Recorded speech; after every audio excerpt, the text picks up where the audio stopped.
Hello everyone, today we are going to talk about the Black Crown, the rise and reign of Satan. Since the dawn of creation, humanity has been haunted by a prison, both unseen and unfathomable, an ancient adversary whose shadow stretches beyond the limits of mortal understanding. This prison, known in countless names across countries and ages, embodies the ultimate rebellion against divine order, the living product of light corrupted into darkness. From whisper legends by flickering fires to the solemn warnings inscribed in sacred scriptures, the figure of Satan stands as the eternal emblem of fear, defiance, and the tragic cost of pride. Unlike other foes faced by mankind, this adversary is not merely a physical enemy, but a spiritual force bent on subverting the soul, a master of deceit whose welfare transcends time and dimension. His origins that tongued my mystery, woven into the very fabric of heaven's earliest moments, a radiant being cast down in a cataclysm that shook the cosmos itself. The ancient fear is not simply of a monster or demon, but of the loss of divine harmony and the terrifying possibility that evil once dwelt among the angels. This prologue is an invitation into the dark realm, to peer behind the veil of history and myth, to confront the hidden terrors that lurk in the shadow of the divine throne, and to understand the fearful enigma that is Satan, the great adversary of God and man. Now we will start with chapter 1. Chapter 1 is about the brightest betrayal, Lucifer and the world in heaven. From the radiant heights of heaven's throne room, where light flowed like rivers of purest gold and angels sang in _lit harmony, there emerged a being of such brilliance that even the stars in their courses seemed to pale beside him. This being was Lucifer, the morning star, the most exalted among the angelic host, created directly by the hand of the Almighty. Lucifer's essence was woven from the very light of God's presence, making him the brightest of all heavenly creatures. His wings shimmered with hues unknown to mortal eyes, and his voice carried the power of command legions and inspire war. Yet beneath this luminous splendor, the storm was brewing, an insidious pride, a desire to ascend beyond the bounds set by his Creator. Lucifer, in his perfection, began to question the nature of his existence. Why should he serve when he could reign? Why remain subordinate when he could be supreme? His once pure heart was poisoned by a thought both terrible and intoxicating, that he could usurp the throne of God himself. This longing grew in secret, whispered to select angels who, enchained by his charisma and brilliance, began to echo his discontent. The angelic ranks, once united in joyous pride, slowly fractured under the weight of this ambition. The rebellion was neither sudden nor without warning.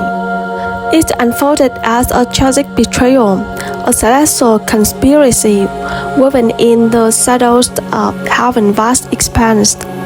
Lucifer and his followers, the fallen angels, sought to claim a throne that was not theirs to claim. The heavens became a battlefield, a place with the fury of divine judgment and celestial defiance.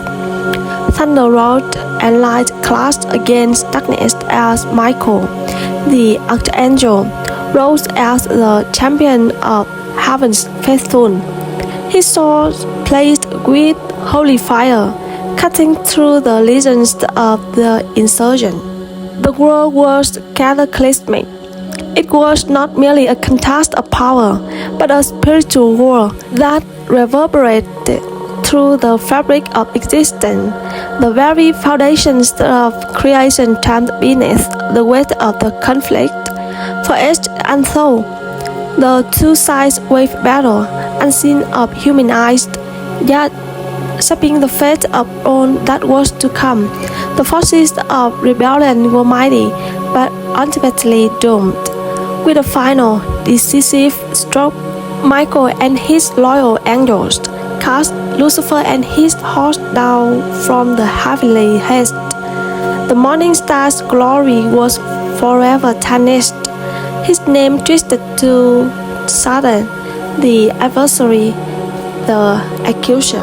Cast into the abyss, Satan's light was extinguished, replaced by a burning heart by would forever defy his being. No longer a bearer of God's light, he became the prince of darkness, plotting revenge against his creator and the creation he loved. This ancient celestial world was not thus a distant myth, but the origin of all evil that would later afflict the world. The echoes of this betrayal continued to haunt the spiritual realms, making the beginning of an internal conflict that touches every soul. After the thunderous echoes of celestial battle faded, Lucifer's fall from heaven was not a mere drop, but a cataclysmic plunge through realms unknown to mortal understanding. As the morning star spiraled downward, the very fabric of the cosmos seemed to recoil, the boundaries between light and darkness tearing asunder. The radiance that once defied him was extinguished by the cold voice of 𝐒𝐿, replaced by a searing anguish born of betrayal and loss. His majestic wings, symbols of his former glory, were seen and stretched by the infernal flames ignited by divine judgment. Each moment of descent was a torment, a reflection of the spiritual death that accompanied his fall. But where others might have perished in despair, Satan's green-hot light obsidian. Instead of succumbing to oblivion, he awoke in the depths of a new realm, hell, a place born from the absence of God's light and the residue of divine wrath. Unlike heaven's radiant splendor, hell was a vast, desolate abyss, filled with the rivers of fire and shadows that seemed to writhe with a life of their own. The air itself was thick with suffering and despair, and the ground beneath was cracked and molten, an internal reminder of the rebellion's catastrophic cost. Here, in this accursed dominion, the fallen angels gathered. They were no longer the shining beings who once stood beside God's throne, but corrupted spirits twisted by their own pride and sin. Some brought the scars of battle, others were from monstrous and terrifying, each embodying aspects of their inner role. Yet, despite their rule, they still retain immense power, bound together by loyalty to the dark prince and a sad heart for the Creator. Satan's coronation in hell was unlike any earthly crowning. It was a dark ceremony suffused with malice and grandeur, where the echoes of their heavenly origins merged with the brutal realities of their new existence. Upon a throne forth from blackened stone and burning brimstone, Satan seated himself, radiating a grim majesty that commanded reverence and fear. His eyes, once filled with divine light, now burned like twin coals of fury and calculation. His voice, powerful and unyielding, rang out across the fiery plains as he declared his dominion over this forsaken kingdom. This throne was not a place of peace, but a passion of rebellion, a fortress from which Satan would wage his internal war. The fallen angels plagued their allegiance, squalling into legions of demons whose purpose was to execute the dark will of their prince. They whisper promises of vengeance and dominion, each demon a soldier in the unending conflict against heaven and mankind. Yet, Satan's reign in hell was not just about domination, it was also about strategy and deception. He understood that raw power alone would not defeat the divine order. Instead, he crafted cunning plans to corrupt the very creation that God loved, humanity. Hell became a shadowy kingdom of intrigue, where whispers of temptation and lies were forged into weapons more potent than fire or sword. Throughout the endless nights of his reign, Satan's mind turned with dark ambition. He envisioned a cosmic battle that would stretch beyond the worlds of hell, a world to claim the souls of men and to defy God's sovereign will. His coronation was thus not merely a moment of triumph, but a declaration of ceaseless opposition, a promise that, though cast down, he would never cease to oppose the light. This descent and coronation marked the transformation of Lucifer from the morning star, a beacon of divine beauty, into Satan, the dark adversary of God's creation. It is a story of lost, defiance, and an unyielding spirit forged in the fires of rebellion. A chapter that sets the state of the internal conflict between good and evil. The following chapter is about the serpent of the garden, temptation and the throne of man. In the door of creation, before the shadow of sin darkened the earth, the Garden of Eden stood as a radiant testament to God's perfect design.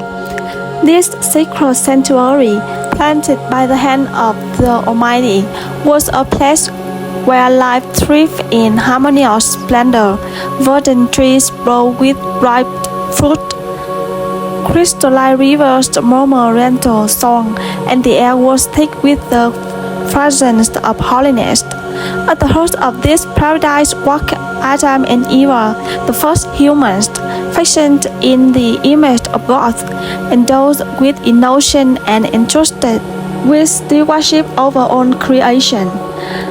Their relationship with God was intimate and unbroken, a living communion suffused with trust and love.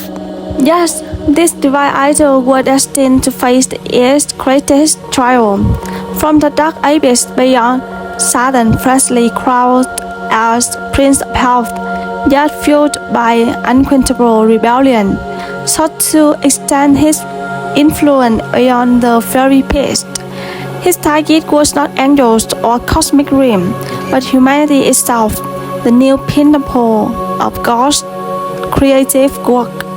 To corrupt mankind was to strike at the very heart of God's plan, to sow discord in the image bearers who reflected divine glory. Satan, the master of the sea, assumed the form of the serpent, an ancient, cunning creator whose very nature symbolized subtlety and guile. He did not confront Adam and Eve with overwhelming force, but whispered lies cloaked in question, inviting God to sprout in the fertile soil of innocence. Did God really say, "You shall not eat from any tree in the garden"? His question is not merely a challenge, but an insidious distortion, planting mistrust where there had been no. Eve, enveloped in the beauty of Eden, but now wrestling with uncertainty, listened as the serpent promised a forbidden fruit that would unlock the knowledge of good and evil, granting wisdom equal to that of God Himself. The allure of autonomy and divine wisdom appealed deeply to human pride and desire. The fruit was pleasing to the eye, good for food, and desirable for gaining wisdom, a perfect temptation in the trinity of sense of spirit. When Eva reached out and ate, the act symbolized a deeper spiritual fracture. It was a willful turning away from the trust and dependence on God, a grasping for power independent of divine will. Adam followed, not in rebellion alone but in complicity, sharing in the same tragic choice. At that moment, the veil of innocence was torn. Their eyes were open, but not to light. They saw their nakedness and felt shame for the first time. The perfect harmony between Creator and creation was disrupted, replaced by fear, guilt, and alienation. God's response was both just and merciful. The command given was broken, yet the door to redemption was not closed. The human pair was expelled from Eden, but from the tree of life, lest they live forever in a fallen state. The curse upon the serpent and the prophecy whisper of one who would come to crush the ancient adversary's head, a seed of hope amidst judgment. Satan's triumph in the garden was chilling. Through deception, he had introduced sin, death, and spiritual death, the separation from God, into the world. The battle that had raged in heaven now played out on earth in the hearts of humanity. Every act of rebellion would echo this thought on. Every temptation a whisper of a serpent's ancient lies. Yet, embedded within this tragic throne was the promise of restoration. The story of the serpent and the throne is not merely one of defeat, but of God's unwavering grace. Through the coming of the Redeemer, the wounds of Eden would be healed, the chains of sin broken, and the bridge between God and man rebuilt. Thus, this cosmic struggle finds its deepest expression in the human soul, where free will, love, and faith determine the internal destiny of each individual. The garden's loss was profound, but it marked the beginning of a divine drama spanning the age, a story where darkness confronts light, deception battles truth, and love ultimately conquers all. From the moment of his expulsion from Eden, Satan's relentless opposition to God's kingdom took on a multifaceted, ever-expanding campaign throughout human history. No longer confined to the quiet shadows of a garden, he moved boldly to influence entire peoples and nations, weaving his dark designs through the epics, most notably from the defiant pride of Babel to the imperial grandeur of Babylon. These chapters of history reveal not only the external manifestation of rebellion but also the profound spiritual conflict raging within the heart of humanity. The Tower of Babel is the earliest recorded example of Satan's strategic interference with human unity and divine purpose. Humanity, united by a single language and shared ambition, sought to make a name for themselves by constructing a monumental tower that would reach heaven itself. This endeavor was not a mere architectural project, but a direct act of defiance against God's command to fill the earth. Satan stopped human pride, enticing them to seek autonomy apart from divine authority, turning their collective zeal into rebellion. The people's desire to build the tower was an attempt to erect a monument to human achievement rather than to God's glory, an earthly kingdom in competition with the heavenly one. In response, God confused their language and scattered the people, a divine act to disrupt Satan's plans and resource sovereign control. Yet, Satan's victory in tempting humanity to such prideful rebellion showed the depth of his cunning and the potency of his influence. Moving forward through the biblical narrative, Satan's presence becomes more pronounced in the rise and fall of empires and the moral decay of nations. His influence is palpable in the temptation of the rulers, such as King David's son Solomon, who despite his wisdom succumbed to idolatry and political alliances that led Israel away from God. The prophet Isaiah and Jeremiah describe Babylon as the embodiment of satanic pride and corruption, a city that exalts itself against the law. Strength is placid and idolatry, a throne of arrogance challenging God's sovereignty. Babylon was more than a political superpower. It was a spiritual stronghold for rebellion, where false gods were worshipped and the truth of God was trampled. Satan's manipulations through Babylon include inciting greed, lust for power, and moral decay, which lead to the exile of God's people. This exile was both a judgment and a moment of profound spiritual crisis.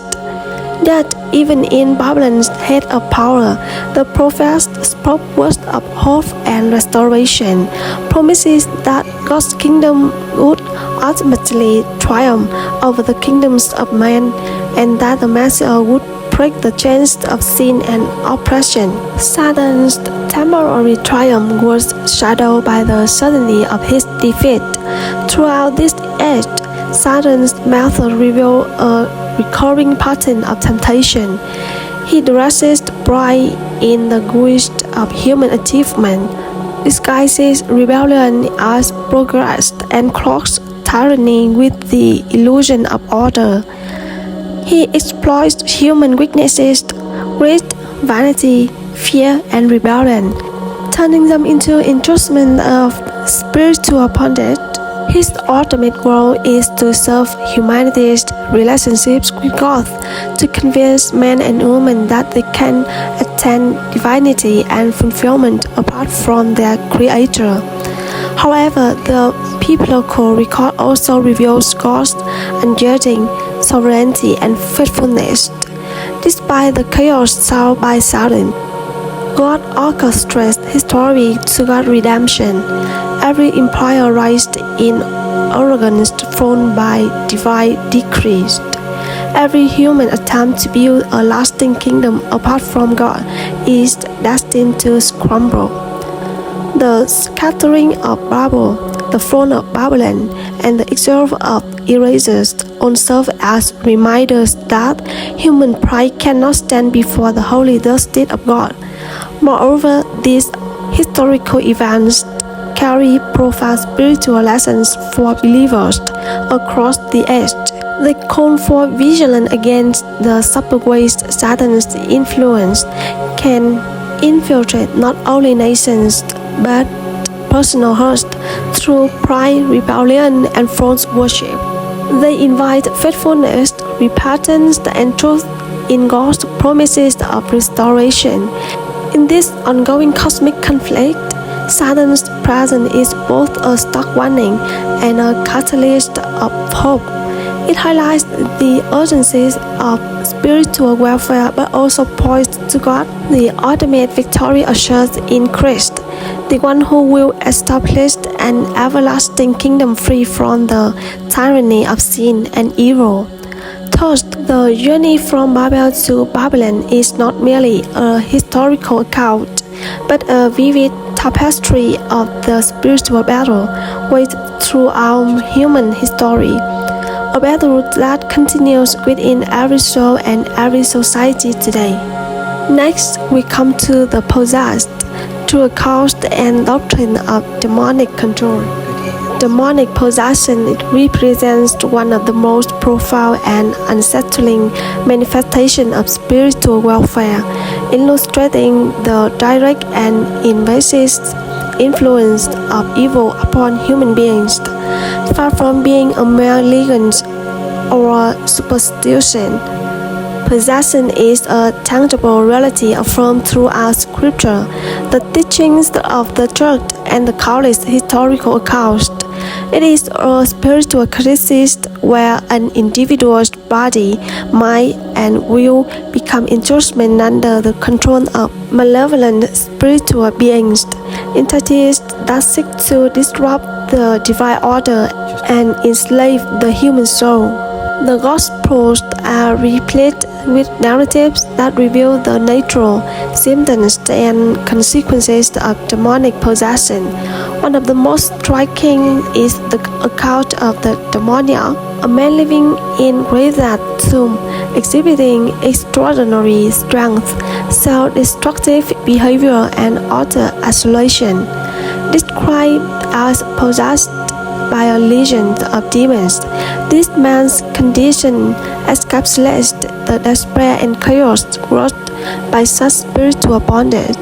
Jesus, the authoritative command to the demons to leave, highlights both the reality of possessions and Christ's divine power over evil spirits. Other accounts include the boy with an unclean spirit who convulses and harms himself, the woman crippled by a spirit in infirmity, and many others demonstrating the varied ways in the demonic forces manifest in human afflictions.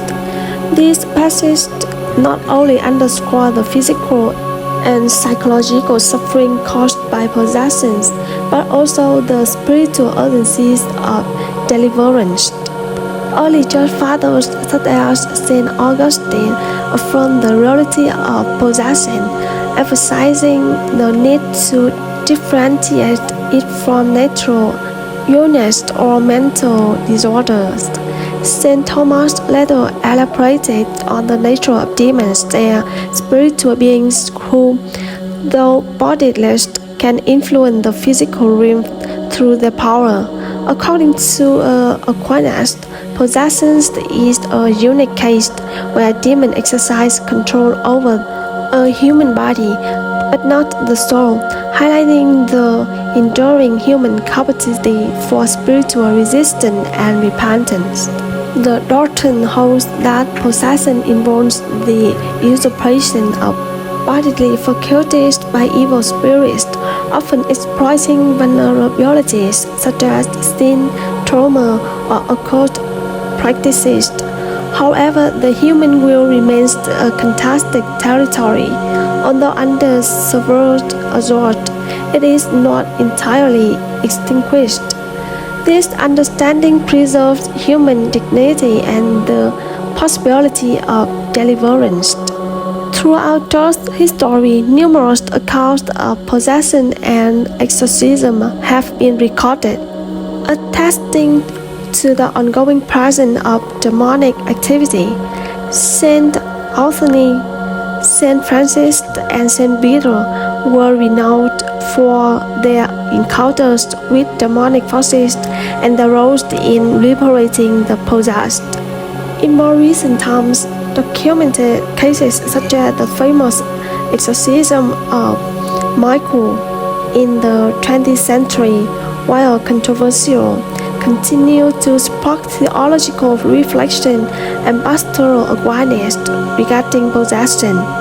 The Catholic Church's formal rite of exorcism remains a vital spiritual tool involving prayers, sacramentals, and invocations of Christ's name to expel demonic presence. While possession can mimic certain mental illness, several distinctive signs often indicate a demonic origin: supernatural knowledge or strength, aversion to sacred objects and places, speaking unknown languages, violent reaction to prayer, and profound personality changes. The Church advises prudence and careful discernment to distinguish possession from psychological or medical conditions, often involving collaboration between clergy and medical professionals. Possession is the dramatic pinnacle of spiritual oppression, but it is part of a continuum that includes temptation, oppressions, and obsession by evil spirits. Deliverance ministry and exorcism aim to restore the individual's freedom and sanctity, typically involving prayer, fasting, confession, and the reception of the sacrament. The centrality of Christ's victory on the cross is paramount. His name, authority, and grace are the ultimate weapons against demonic forces. Believers are called to a life of holiness and vigilance to prevent openings of demonic influence. The Apostle Paul's exhortation to put on the whole armor of God is a practical spiritual guide against such attacks. This includes truth, righteousness, faith, salvation, the Word of God, and prayer. Pastor and minister engaged in deliverance must balance compassion with discernment, ensuring that care is holistic, addressing physical, psychological, and spiritual dimension. Education about demonic realities grounded in scripture and tradition is essential to avoid sensationalism and to foster faith and hope. Ultimately, the reality of possession underscores the profound cosmic battle between light and darkness. While demonic forces may exert terrifying power, their dominion is limited and temporary. Throughout Christ's death and resurrection, believers share in the victory over sin and Satan. The church ministry of deliverance is a tangible extension of this victory, proclaiming freedom, healing, and restoration to those ensnared by evil. Understanding possession calls Christians to greater faith, prayerfulness, and truth in God's providence. It reminds us of the gravity of spiritual warfare and the absolute necessity of reliance on Christ, the true liberator of souls. Throughout the annals of human history, symbols have served not merely as markers of identity, but as vessels of profound spiritual meaning. And in the realm of darkness, satanic symbols have arisen as deliberate affront to the sacred, forced to divide, confuse, seduce, and mock the divine. These unholy signs on skin, walls, altars, and even within digital networks are not arbitrary but rather deeply intentional tools meant to invoke rebellion, summon infernal powers, and embody an antithesis to the holy. Among the most infamous is the inverted pentagram, a five-pointed star turned downward, representing the throne of man and the supremacy of matter over spirit, where the two upward points symbolize the horns of the world. A caricature of God's own image twisted into monstrosity, it is often associated with Baphomet, the grotesque figure of the horned androgynous being sitting enthroned with wings and serpents, offering a sinister parody of divine balance by blending male and female, beast and man, light and dark, all blasphemously unified under Satan's dominion. The upside-down cross, originally a symbol of Saint Peter's humility, has been seized and corrupted to desecrate Christ's passion and invert the message of redemption, proudly displayed in rites and rituals that mock the crucifixion. These symbols are not passive, they carry with them an invocation, a psychic and spiritual alignment with defiance, often marking initiation into secret orders, dark confidence, and ritualistic practice that open the soul to infernal manipulation. The plague mass stands as the centerpiece of satanic liturgical abuse, an abominable ceremony designed not merely to imitate but to desecrate the Eucharist, where stolen consecrated hosts are defiled, holy scriptures is read backward, and prayers are spat with venomous mockery, calling not for mercy but for possession. Participants dressed in dark vestments, often naked or adorned with reserved symbols, chanting unholy litanies in candle, with tumbles defiled with blood, bones, and a stench of death, deliberately mirroring every sacred gesture in demonic parody. In some cases, animal or even human sacrifice has accompanied these rites, hidden in the dark folds of history, masked by secrecy and fear, yet leaving spiritual scars that linger across generations. Ancient grimoires like the Key of Solomon, the Book of 𝐼𝐸 have circulated among the elite of occult practitioners, detailing elaborate ceremonies to summon demons, by spirits, or gain forbidden knowledge, often at the price of one's own soul. Satanic rituals are not always grotesque or violent. They can be deceptively subtle, cloaked in modern language, intellectualism, or rebellion against perceived hypocrisy. Even certain modern music genres, literature, films, or art have adopted blasphemous themes, not merely as aesthetic choices, but as ideological endorsement of satanic worldview, where chaos, egoism, and sensuality are exalted. Blasphemy, in this context, becomes an art form, a performance of hatred disguised as freedom, a slaughter of sacred wounds, and a celebration of perversion, inverting the Ten Commandments, praising the serpent over the Creator, declaring Satan as a liberator rather than the accuser. These themes are woven into the fabric of postmodern rebellion. Online communities now host digital convents where rituals are performed across screens, uniting practitioners globally in chants and offerings. And although the form has evolved, the essence remains the same: mocking, defiling, and rejecting God. Symbolize the Leviathan cross, a signal of Lucifer, or the eye of providence, inverted become gateways for summoning or veneration, not of myth, but of spiritual realities that seek souls at toughest. Even the act of desecrating a church, vandalizing a statue, or mocking the mass online carries spiritual consequences. For every act of blasphemy is not simply offenses, it is invitation. The demonic realm is legalistic, operating within spiritual laws. Once a willful rejection of God is declared, particularly through ritual or symbolism, permissions are granted to oppressed, obsessed, or possessed.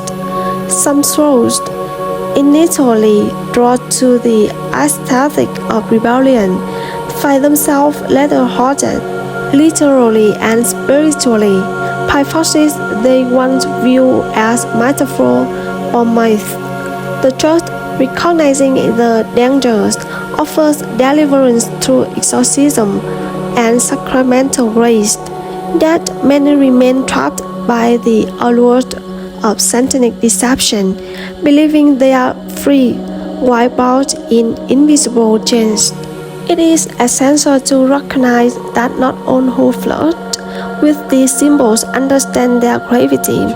Ignorance does not absolve the consequences, and the enemy preys precisely on those who scoff. In contrast to the mockery of satanic rites, Christian liturgy is a declaration of light, of truth, of communion with the living God, and every blasphemous act seek to unveil that harmony. The world is not only physical, but deeply sacramental, placed out in symbols, gestures, and words that carry internal weight. In the end, every satanic symbol aims to obscure the face of God and enthrone the self as sovereign. But behind this facade lies the ancient lie, whispered in Eden, "You shall be as gods." It is the same deception now planted into flesh, stitched into flesh, encrypted in hidden alphabets, and spoken in shadow. And yet, despite the darkness, these symbols unflashed, they cannot overpower the blood of Christ, which redeemed even the deepest blasphemer when repentance is sincere. For every black mask, there is a holy mask offered. For every inverted symbol, there is the cross upright, and for every soul lost to Satan lies. The Good Shepherd seeks to restore with grace, mercy, and light. The book of Revelation, in its terrifying grandeur and spiritual intensity, unveils a triad of diabolical figures who present signals the unleashing of final horrors upon the earth. The beast, the dragon, and the false prophet, each bearing a role in a holy trinity that mirrors and mocks the Father, the Son, and the Holy Spirit. The dragon, ancient and primal, is identified as Satan himself, the same serpent of Eden now fully revealed in his cosmic rebellion, not merely slithering in the garden, but now soaring across heaven and earth in wrathful vengeance. He is cast down from heaven, no longer the accuser among the divine council, but the furious exalted adversary bent on consuming the child born of the woman, an image drenched in symbolism, pointing to Christ, to the church, and to humanity's hope under siege.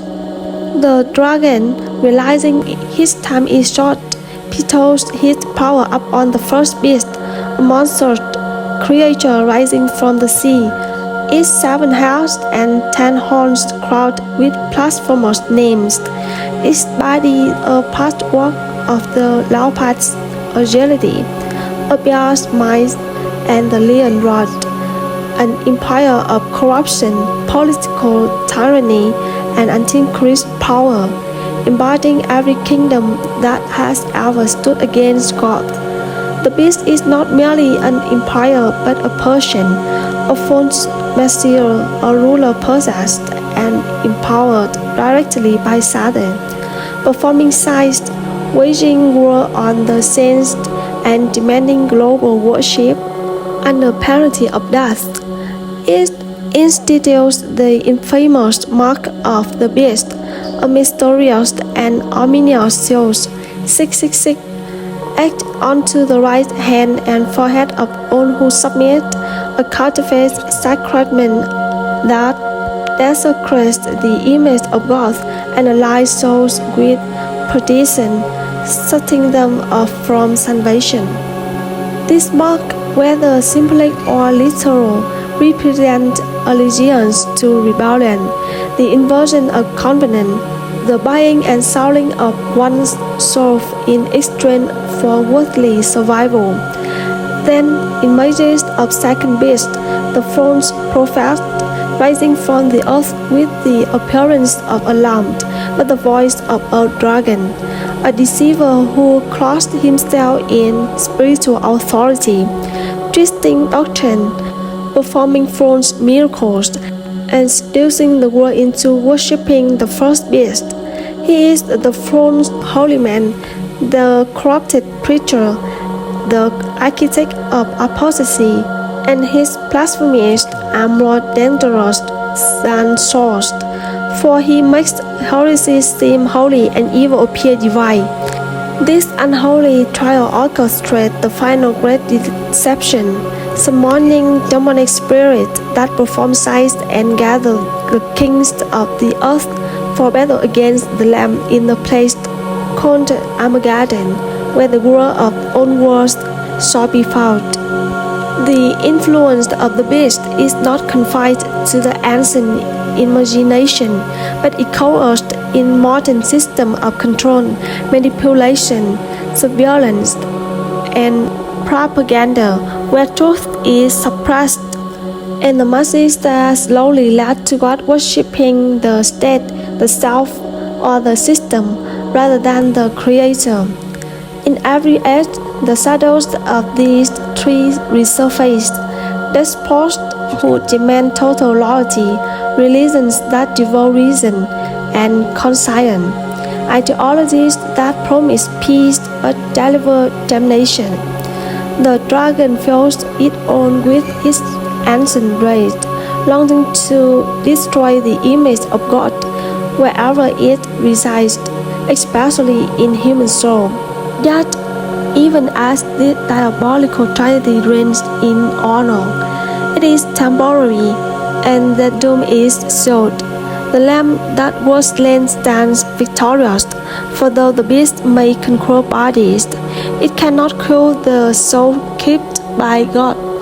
The book of Revelation is not merely prophecy, it is spiritual warfare in narrative form, revealing that behind political upheavals, moral collapse, and religious corruption stands a cosmic battle. The beast, the dragon, and the false prophet are more than metaphors. They are real entities, real systems, real movements energized by Satan to oppose the kingdom of Christ.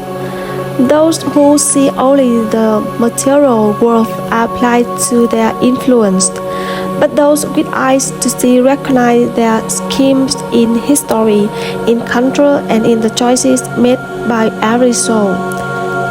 The apocalypse is not just a future event, it is already unfolding, ink by ink, choice by choice, allegiance by allegiance, and the challenge of every generation remains the same: to discern the spirit of the earth, to resist the mark of deception, and to remain faithful to the one true King who shall cast the dragon into the abyss and judge the beast and the false prophet with fire.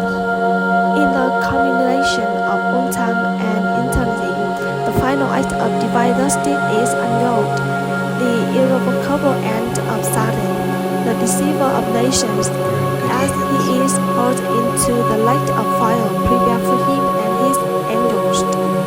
The long and winding history of rebellion, which is climaxed at the great white throne, before which all creation stands in silent and awe. The dragon, the ancient enemy who once defied heaven's order and unleashed chaos upon the cosmos, is now stripped of every remaining vestige of power and influence, bound in chains and cast down not merely to the abyss as before, but into the second death, the lake that burns with fire and brimstone, eternal constant and unending torment. No more whispers, no more deception, no more dominion over the host of men. His fate is final, his judgment absolute, a justice delayed only by divine mercy, and the patient unfolding of God's plan. The book of Revelation paints this moment in terrifying grandeur: fire, judgment, books open, names sought in the Lamb's book of life, and thrones of glory upon which the judge sits. Heaven and earth flee from his presence, for nothing impure can remain when the Holy One declares the end. The beast and the false prophet are already there, having been seized at Armageddon and thrown into the lake of fire before this final sentencing. Satan now dwells them in everlasting doom, not as a ruler of hell, but as its most condemned prisoner, defeated, disgraced, and damned for all eternity. This moment is not only the downfall of a rebellious angel, but the vindication of God's justice and holiness across all age. The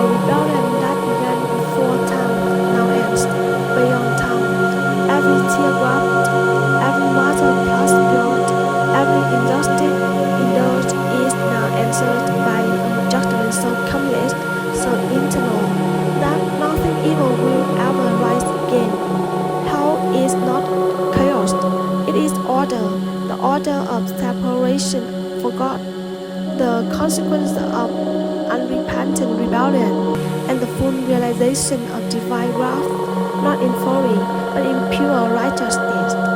Satan's name, once Lucifer, bearer of light, is erased from the register of heaven, and remembered only as the adversary, the serpent, the accuser, and now eternally condemned. Yet his throne is not isolated. Its user in the restoration of all things. As Satan is cast down, the heaven rejoiced, the saints exalt, and the new creation begins. Thus, Hades and every power of evil follow him into that lake, never to rise again. There will be no resurrection for the damned, no redemption for demons, no second chance for the rebellious spirit of darkness. That is the end decreed from the beginning. The lake of fire burns without quenching. Yet, what makes it terrifying is not flame itself, but the absence of God's presence, the internal exile from light, love, and hope. For Satan, whose origin since was pride, the deepest punishment is not the pain, but the internal knowledge of having lost heaven, of having touched the glory of God only to trade it for his own ambition. And so the ark rebelled falls not with grandeur, but with shame, not with resistance, but with inevitability. For no creature can overcome the Creator.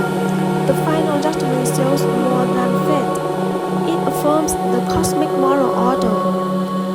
Evil will not go unanswered. Justice is not mocked. The patience of God, long mistaken for passivity, now rushed with verdict. The enemy of souls is finished. The war is over. The kingdom of darkness is closed.